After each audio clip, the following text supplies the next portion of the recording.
Bismillahirrahmanirrahim. Fasrif hawaha wa hadir an tuwalliyahu innal hawa ma tawalla yusmi au yasimi. Ini masih melanjutkan tentang bahayanya nafsu. Wan nafsu katifli in tuhmilhu syabba ala hubbir radai wa in taftimhu yanfatimi. Ya lah. Idza alimta dzalika, kalau kamu tahu bahaya nafsu, fasrif hawaha, maka tolaklah nafsu dari hawanya. Cegahlah nafsu dari hawanya. Karena nafsu itu selalu mengikuti hawa, tidak pernah nafsu itu menyimpang dari hawa. Artinya apa fasrif hawa? Ai adamu ittiba'ihi, tidak usah diikuti. Wa hafir, dan hati-hati antuwaliyahu, ai antu'ti hawa hal wilayah wal imarah alaika. Hati-hati kamu memberikan hawa nafsu hak untuk mengatur hidupmu, untuk memerintahmu.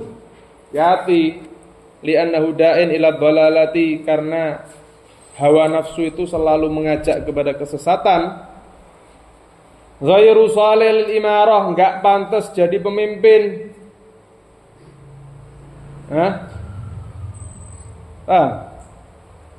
Innal hawa ma tawalla yusmi au yasim. Karena sesungguhnya hawa nafsu itu kalau sudah memimpin, ya, menjadi panutanmu yang mengatur hidupmu, maka akan yusmi ay yaqtuluh, membunuhmu, au yasimi ay yaibuh, atau mencacimu, menjadikan kamu orang yang penuh dengan aib.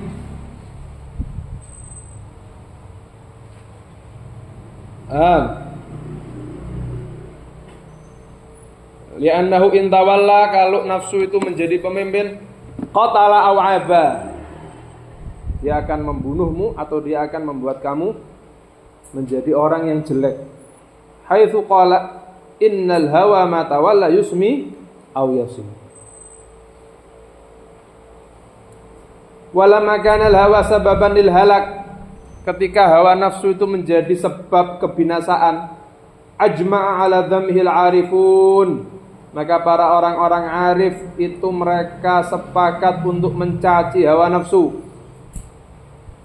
Iya toh? Wa waradat bidhammihil ayat wal ahadits. Ayat-ayat, hadis-hadis banyak yang mencaci hawa nafsu, menerangkan kejelekan hawa nafsu.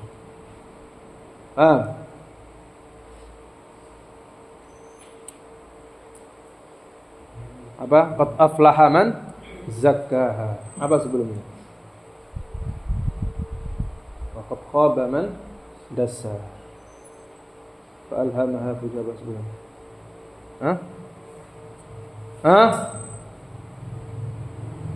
Sungguh beruntung orang yang mensucikan an-nafs, zakkaha. Wa qad khaba man dassaha, akan merugi orang-orang yang mengotori nafsunya. Wa qala Ibnu Abbas berkata, al hawa ilahun yu'bad min dunillah. Hawa itu bisa menjadi Tuhan yang disembah selain Allah. Wa ta'ala qaulahu ta'ala, Ibnu Abbas menukil firman Allah, afara'aita man ittakhadha ilahahu hawahu. Apakah kamu tidak melihat orang-orang yang menjadikan Tuhannya itu hawa nafsunya? Tuhannya itu tidak sadar, ya, dia menyekutukan Allah dengan menyembah hawa nafsunya. Minta ini dituruti, minta ini dituruti, minta ini dituruti, nyuruh ini nyuruh ini oke. Untuk US ya, turu ya, Hah? Iki tangi subuh-subuh enak turu. Ya khair. Paham? Makan ini enak, ya. Ini enak ya. Kalau orang itu selalu menuruti hawa nafsunya tidak akan berhasil dalam hidupnya. Al-Arifun berkata, man lam takun lahu bidayah mukhriqah, lam takun lahu nihayah musyriqah. Orang yang enggak punya permulaan ketika thalabul ilmi dengan mukhriq, membakar dirinya, gak enak kabeh, turu gak enak, mangan gak enak, maka dia tidak akan punya ending yang musyriqah, yang bercahaya. Ketika nanti sudah dewasa tidak akan sukses karena bidayahnya apa? Enak terus. Tidak mukhriqah, mangan enak, turu enak. Yang diemong itu duduk ilmune bukan akalnya tapi perutnya. Yang dipupuk itu bukan ilmu tapi makanan. Akal bisa. Kata sahib Bughyah Al-Imam Abdurrahman Al-Masyhur, itu ayam talab beliau ketika belajar, makannya apa? Ampas kopi. Saking tidak punyanya itu, beliau tinggal di Masjid Sekaf, Masjid Segaf. Tiap malam ada hizib, ya, habis diminum kopinya, ampasnya dikumpulin, beliau dibuat ganjel perut. Tuh. Seperti itu. Sampai jadi Al-Imam Al-Habib Abdurrahman Al-Masyhur, Sahibul Bughyah. Itu namanya bidayah muhriqah. Nah, cuman kalau sekarang alhamdulillah di pondok sudah ada makanan enak, layak. Ya udah itu dinikmati, tidak usah cari yang lain. Dinikmati tirakat. Jajan ya oleh tapi gak usah akeh-akeh. Turu ya oleh tapi aja akeh-akeh. Sik ngaji, sik belajar. Kalau bidayahnya muhriqah, dia punya nihayah musyriqah. Wara'iha wa hiya fil a'mali sa'imatun wa in hiya istahlatil mar'ah fala tusimi. Ay lamma kana dhahir kalami anna hawa an-nafs yusrifu an hatta 'an at-ta'ah. Dari apa yang disebutkan oleh musannif, oleh Al-Busiri, bahwasanya hawa nafsu itu menolak kamu dari berbuat taat, tidak pernah mengajak kepada taat. Makanya beliau menjelaskannya dengan bait setelahnya, wara'iha, perhatikan hawa nafsumu, ailahidha wa hiya fil amali sa'imatun. Apabila hawa nafsu masuk ke amal, itu bisa merusak. Bisa. Ai annaha fil a'mali shalihah sa'imatun kalbahima as-sa'imah fil kala. Kalau sampai nafsu masuk di dalam amal soleh, itu bisa liar kayak hewan yang makan di padang rumput dan tidak diperhatikan oleh tuannya.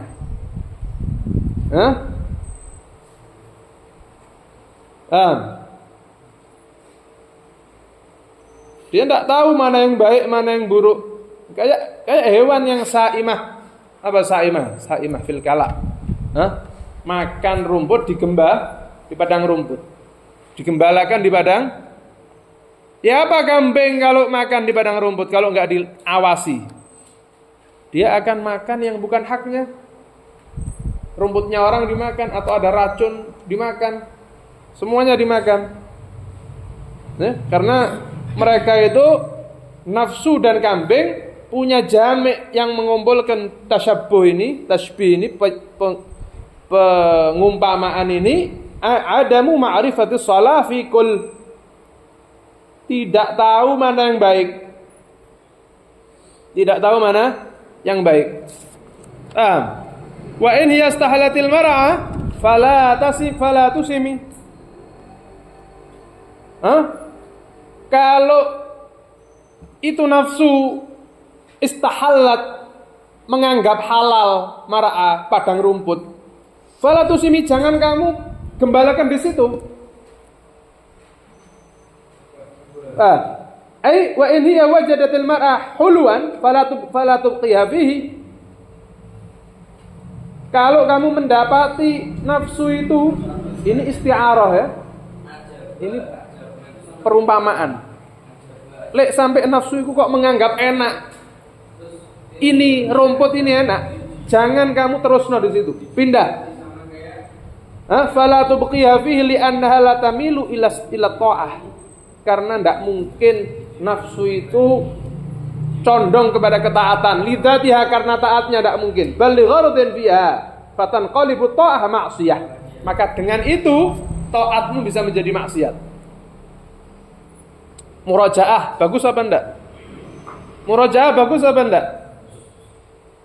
Ente kok merasakan anak kok murajaah kok enak ya? Kok sergep ana ini? Hati-hati. Coba ditelisik lagi, ada apa di balik itu? Oh, ternyata murajaah saya ini karena ustadz, bukan karena Allah. Maka murajaahnya yang aslinya itu taat menjadi maksiat karena diracuni oleh nafsu. Hati-hati. Nafsu tidak akan pernah mengajak kepada kebaikan selama masih ammarah. Makanya walaupun dia menganggap enak satu ibadah, perlu ditelisik lagi. Ini kenapa kok dungaran? Aku kok tangi terus kayak bengi iki. Masya Allah anak iki setengah walian. Pengen dapat nama maghrur. Karena dia dielu-elukan oleh teman-temannya, dipuji-puji oleh teman-temannya, dia ingin menunjukkan itu. Insyaallah ente iki ya, aline pondok ente iki. Gak ono ente balak wis pondok iki. Masyaallah ente ini. Mana minta doa sama antum. Ya Ustaz, belum Ustaz udah dipanggil Ustaz. Ya Syekh, ya Habib, ya Arif.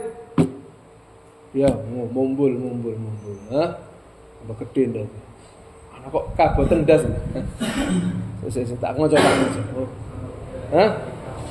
Gede ndas. Ternyata apa? Di balik taatnya ada nafsu yang meracuni. Sehingga menjadi maksiat. Paham? Makanya Ibn Athaillah berkata, "Rubba ma'siyatin awrasat dhullan wa inkisara khairun min ta'atin awrasat 'izzan wa istikbara." Berapa banyak maksiat orang bermaksiat, tapi setelah maksiat dia merasa hina, hatinya hancur, nangis sama Allah, merasa dirinya itu paling hina di dunia. Itu lebih baik dibanding orang yang mengerjakan taat tapi merasa dirinya mulia, merasa dirinya sombong dengan ibadahnya.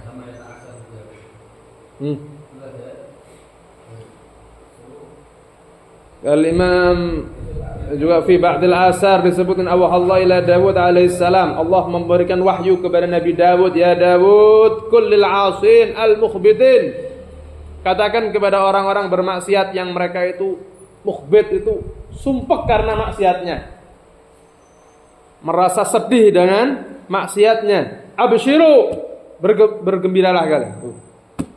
Asi tapi mukhbit, khasyi' khadhi' lillah, ahli maksiat tapi hatinya merasa rendah, tunduk di hadapan Allah. Itu dapat bisyarah, abshiru wa qul lil 'abidin al mu'jibin ihsya'u. Dan katakanlah kepada orang-orang yang suka ibadah, al mu'jibin yang mereka itu ujub, bangga diri dengan ibadahnya, ihsya'u, terlaknat kalian. Ihsya'u. Na'udzubillah min dzalik. Makanya orang itu boleh baik, orang itu boleh, tapi tidak boleh merasa paling baik. Merasa baik aja tidak boleh. Bahakala orang itu wajib alim, tapi nggak boleh merasa paling alim. Merasa apalagi merasa dirinya sudah alim. Ibn Mas'ud berkata, "Man dhanna anna nafsahu alim faqad jahil." Siapa yang merasa dirinya itu sudah alim, merasa dia sudah pinter, tidak butuh ilmu lagi, udah ada yang paling alim. Sak kampung ini paling alim saya, paling pinter saya. Satu majelis, satu masjid ini paling alim saya. Maka dia di situ mulai dikatakan bodoh. Itu titik awal kebodohannya. Iblis itu terlaknat karena dia merasa lebih baik dari Adam. Jadi madhab iblis itu ana khairun minhu. Saya lebih baik dari dia. Itu madhabnya iblis. Selama ada pemikiran itu berarti namanya iblisiyah. Kalau iblis, ana khairun minhu. Saya lebih baik dari ini, saya lebih baik dari ini karena saya santri ini tidak santri, saya alim ini tidak alim, saya abid ini tidak abid, saya sayyid ini enggak sayyid, saya habib ini enggak habib, saya anaknya kiai ini enggak anaknya kiai, saya anak. Ananiyah. Sukanya ana. Saya. Saya sugih iki melarat, aku ngene iki, aku ganteng iki elek. Ya, itu madhab iblis. Ya, dia bersambung sanadnya dari setan an syaitan an iblis alaihi la'natullah. Merasa paling baik. Makanya dikongkon hati-hati. Mas yo kon niku ngaji ku apik, mondok iku apik. Tapi kok ana kok masyaallah ana kok seneng mondok. Wa ra'iha wa ya fil a'mali sa'imatun. Wa in hiya istahalatil mar'a fala tusimi. Kalau itu menganggap dirinya itu sudah baik di situ, hati-hati, wis pindah. Jangan-jangan di situ ada nafsu. Ada nafsu yang merusak amal ibadah. Paham? Nah itu untuk mengetahui itu butuh ilmu. Kam hasanat ladzatan lil mar'i qatilatan min haitsu lam yadri anna summa fid dasami. Makanya ini lanjutan dari bab sebelumnya. Berapa banyak nafsu itu menganggap baik suatu kebaikan lil mar'i bagi seseorang, itu padahal qatilah, membunuh. Min haitsu lam yadri, dia tidak tahu anna summa fid dasami, bahwa racun itu terdapat di dalam ad-dasami wa huwa duhun, di dalam minyak. Ini isti'arah lagi ya, perumpamaan. Dia tidak tahu di dalam minyak itu ada racun diminum. Qatil, membunuh. Makanya hati-hati. Di sini Imam Al-Busiri ada dua perumpamaan. Pertama, mengumpamakan nafsu dengan racun. Yang kedua, mengumpamakan taat dengan minyak. Ya? Paham? Karena minyak itu enggak paham mana minyak yang asli, mana minyak yang beracun. Podo-podo minyak. Makanya disuruh hati-hati. Sesuatu yang dianggap baik oleh nafsu belum tentu dianggap baik oleh Allah Subhanahu wa ta'ala. Paham? Makanya di bait selanjutnya Busiri juga waqsad dasa isa min ju'in wa min shiba'in farubba mahmasatin syarrun minat tuhami. Ente disuruh untuk lapar. Lapar itu simatus salihin, sifatnya orang-orang saleh. Ju' itu sifatnya orang-orang saleh. Tapi ketika nafsumu mengajak kamu lapar, hati-hati. Waqsad dasais, tiupan hembusan-hembusan dari nafsu yang mengajak untuk kamu lapar. Berapa banyak lapar itu nggak lebih baik dari tuham. Tuham itu sadidul syabak, kenyang. Berapa banyak kenyang yang lebih baik dari lapar? Tidak ada yang tahu. Makanya sangat hati-hati untuk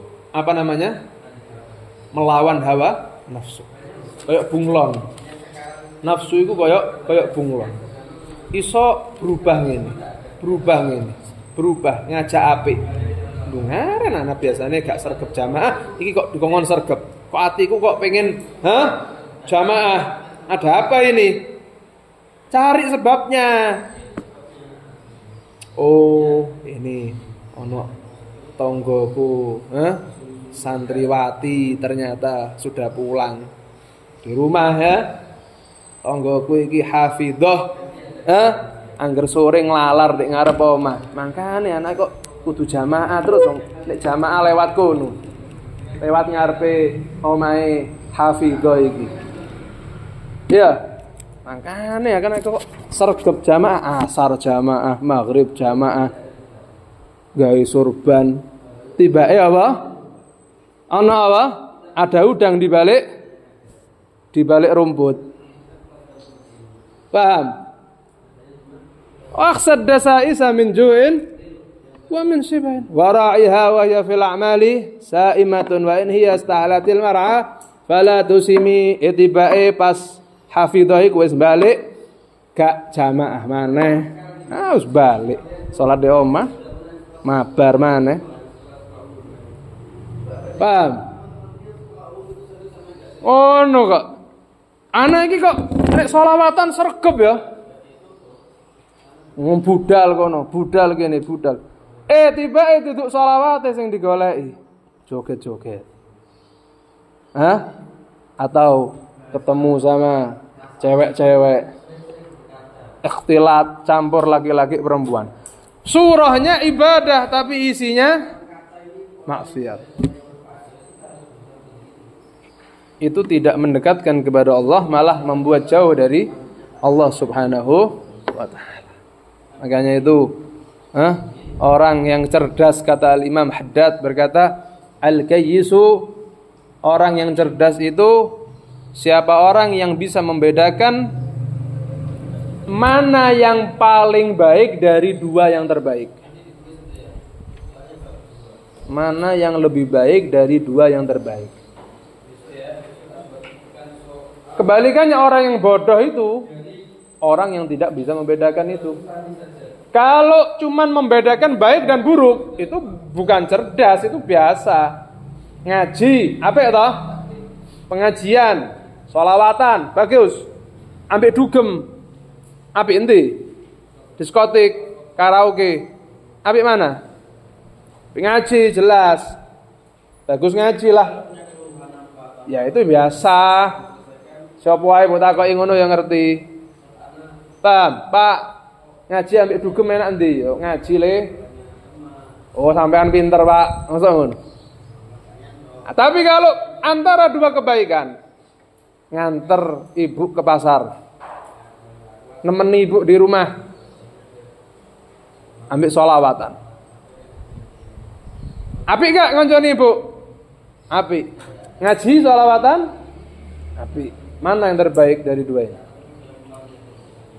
Kalau bisa membedakan yang seperti itu baru orang cerdas. Semua hal, semua bidang, semua aspek kehidupan. Iki apik, nanti sing luwih apik. Bagi saya, mana yang kira-kira lebih aman dari nafsu? Mana yang kira-kiranya lebih tidak tidak mendatangkan madarat, tidak mendatangkan dosa. Itu baru orang cerdas. Hah? Paham? Ini wara'iha wa hiya fil a'mali sa'imatun wa in hiya istahlatil mar'a fala tusimi kam hasanat ladzatan lil mar'i qatilatan min haitsu lam yadri anna summa fid dasami. Berapa banyak nafsu itu menganggap baik yang membahayakan dirimu. Dianggap baik sama dia, padahal itu qatilatan, membunuh. Dia tidak tahu ada racun di dalam minyak. Ada hal-hal yang merusak amal. Ada hal-hal yang merusak amal.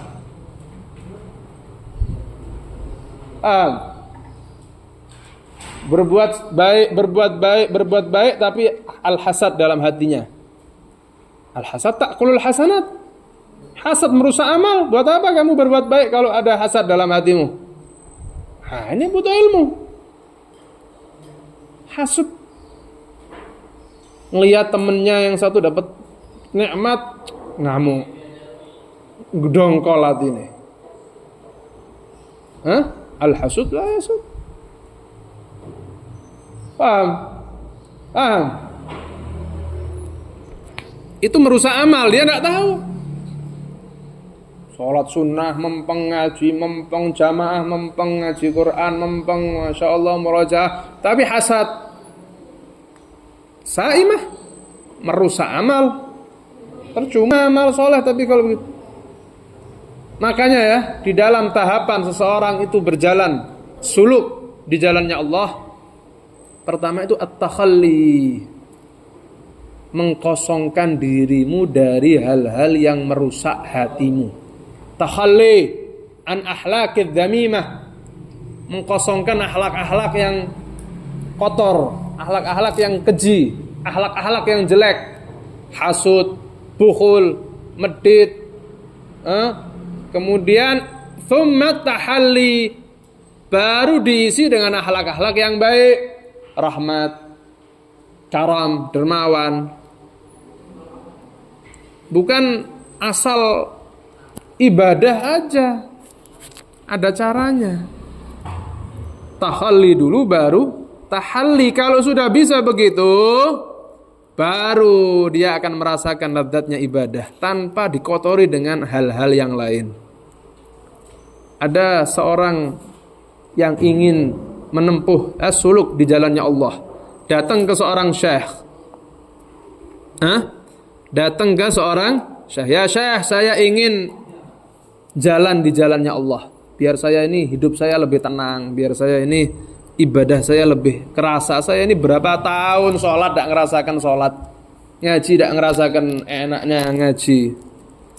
Kata syekhnya, ya khair, kamu sekarang tidak usah ngapa-ngapain, tidak usah ngaji Quran, tidak usah apa, udah baca tasbih aja, la ilaha illallah sebanyak mungkin, suruh zikiran, la ilaha illallah, la ilaha illallah, la ilaha illallah.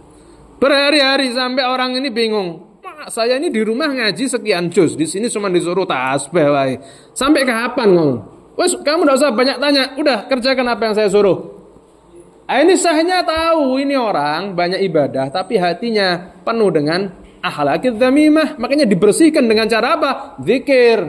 Zikir itu salah satu membersihkan hati. Likulli syai'in jala' wa jala'ul qalbi dzikrullah, kata Ibn Mas'ud. Semua itu ada pembersihnya, dan pembersih hati adalah zikir kepada Allah. Suruh zikir. Begitu syahnya melihat ini sekarang udah pas ini, udah bersih. Al-an iqra al-Quran. Sekarang sudah selesai tasbihnya, sekarang baca Quran. Dia begitu selesai zikir tadi, udah bersih hatinya, dia baca Quran, merasakan yang lain, nggak kayak dulu dia baca Quran. Dia sampai terheran-heran. Kemudian tanya sama syekhnya, ya syekh, sekarang saya ngaji Quran kok enak rasanya ya? Dulu saya ngaji Quran tuh hampa, nggak ada rasa apa-apa, cuma ngaji. Sekarang kok masya Allah, saya ngerasakan luar biasa kenikmatan. Sholat juga ada rasanya, ibadah ada rasanya. Kata syekh, ya dulu kamu sholat hatimu hasud, kamu sholat hatimu kotor. Sekarang kamu udah bersih. Sekarang pertahankan itu.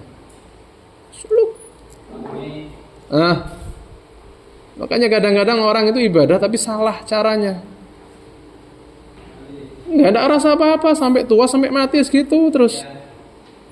Nggak ngerasakan lezatnya sholat, nggak ngerasakan lezatnya ibadah. Nggak ada rasanya. Hampa terus hidupnya ini kosong.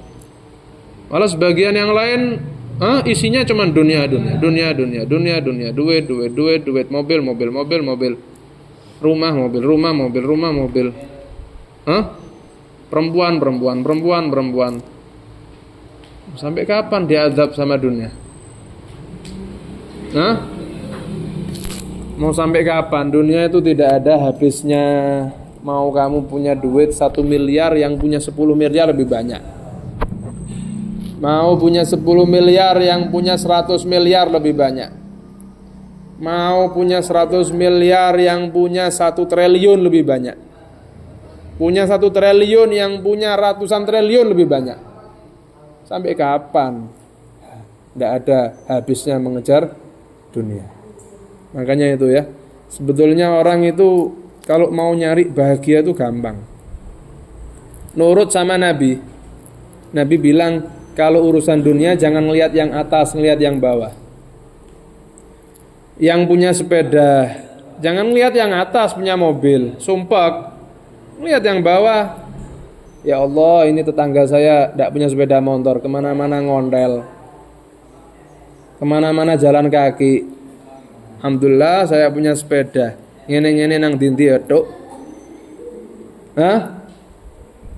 Punya mobil yang biasa, jangan ngelihat yang mewah. Mobilnya biasa. Ngelihat yang Alphard apa sing mewah-mewah. Ya sumpah, delok sing ngisor. Alhamdulillah nang duwe mobil masih ngene-ngene gak kudanan, gak kepanasan. Lah iki tanggoku sepeda motoran nang dindi kepanasan, nang dindi kudanan.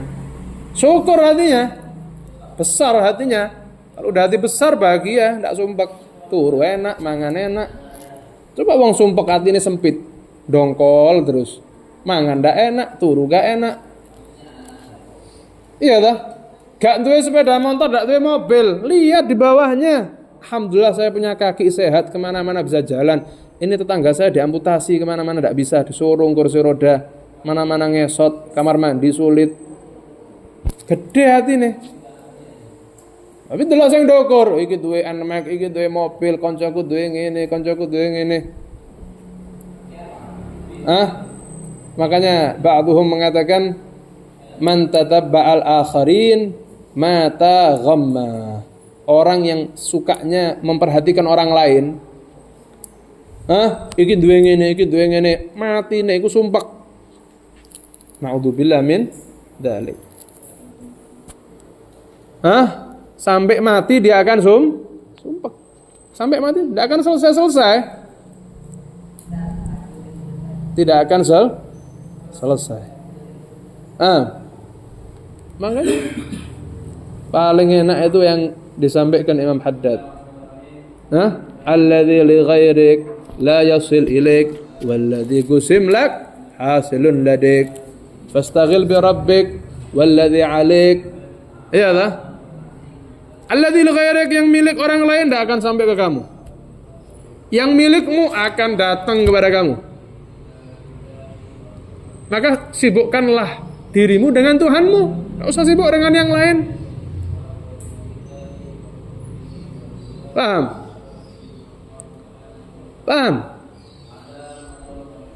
Sibukkanlah fastaghil bi rabbik walladzi 'alaik. Itu sudah. Tugasmu apa, ibadahmu apa, yaitu yang perlu disibukkan. Selain itu, fawwid umurak ilallah, pasrahkan kepada Allah. Wallahu